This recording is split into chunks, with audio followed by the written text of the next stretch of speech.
expected a letter to find her again. Not at her age, not after 5 decades of silence. Not after everyone who remembered that story was already gone. But some truths don't disappear. They wait.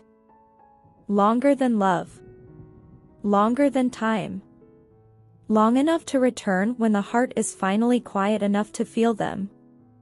The envelope was thin. Yellowed.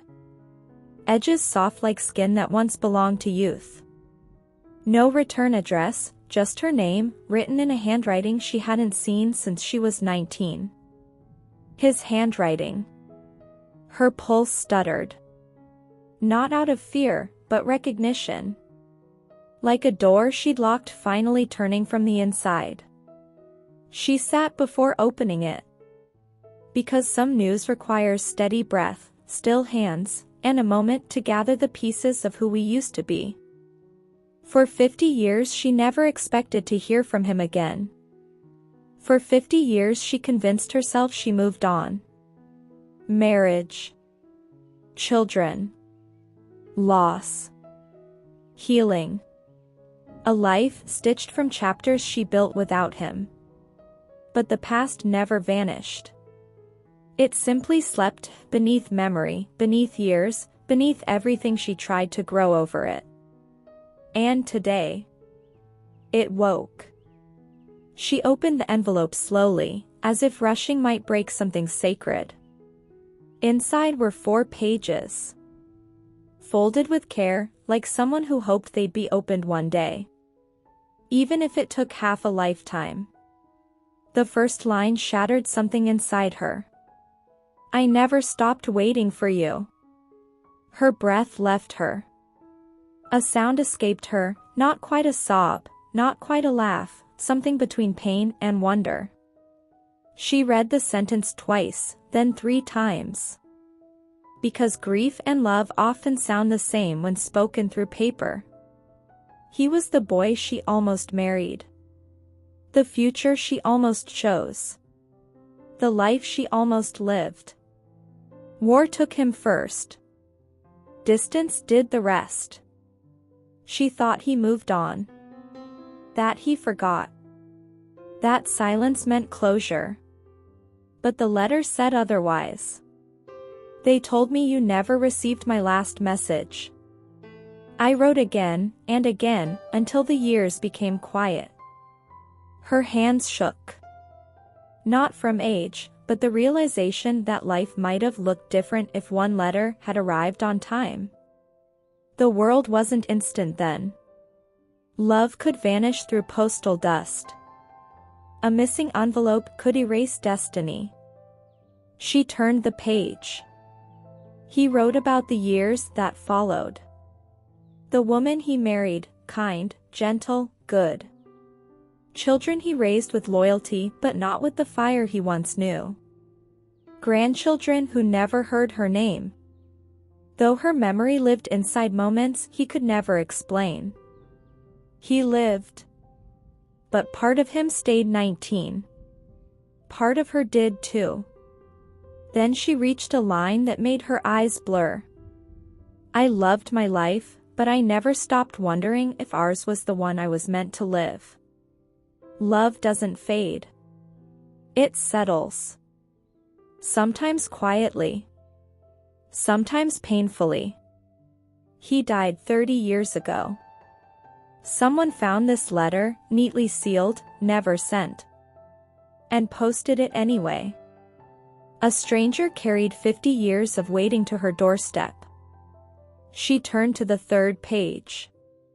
And her fingers froze. Inside was a photograph. Them. Young. Sunlit. Smiling like the world was a promise no one would break. 2 hands intertwined. Believing time was gentle. Believing forever was guaranteed. She touched the image. As if touching her 19-year-old self. As if touching the version of life she never lived. Memory flooded. She remembered summer grass beneath her knees. wine on his breath. His laugh, bright, reckless, easy. The way he held her like love was something they'd invented themselves. She could still hear their last goodbye, a promise whispered at a train station. Both too young to know how cruel life could be. Her throat tightened. Regret is not the absence of love. It's love without a place to land. She read on. If this letter finds you, then time has been kinder than circumstance. I want you to know something I never said out loud. She leaned closer. Some truths age in silence until they become heavier than words. You were the great love of my life. And I don't regret the years without you, because I had those months with you. Her heart cracked. Not from pain, but from recognition. Some loves aren't meant to be lived. Some are meant to be carried. She kept reading.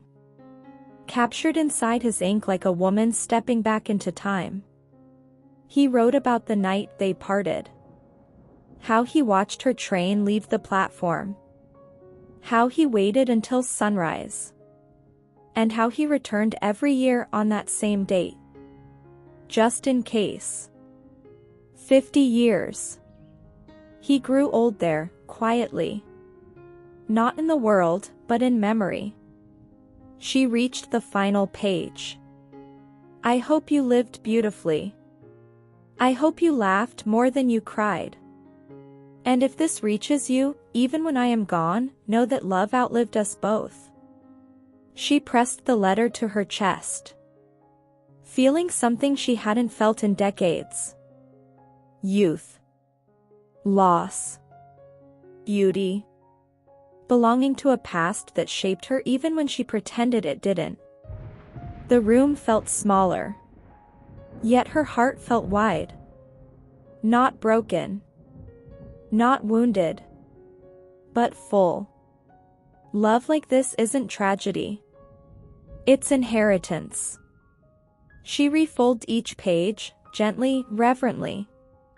As if his hands were still warm against the paper. She placed the photograph on top. Looked at their younger faces one more time. Saw the life they never lived. But also the one they carried separately for half a century. And she smiled, soft, heartbreaking, grateful. Some endings don't take. Some endings return. This one arrived 50 years late. But not too late to matter. She placed the letter inside a wooden drawer. Not buried. Not forgotten. But kept where memory could breathe. Because you don't discard love like that. You hold it. You honor it. You let it live, even in silence.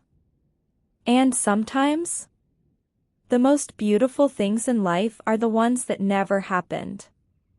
Yet never died.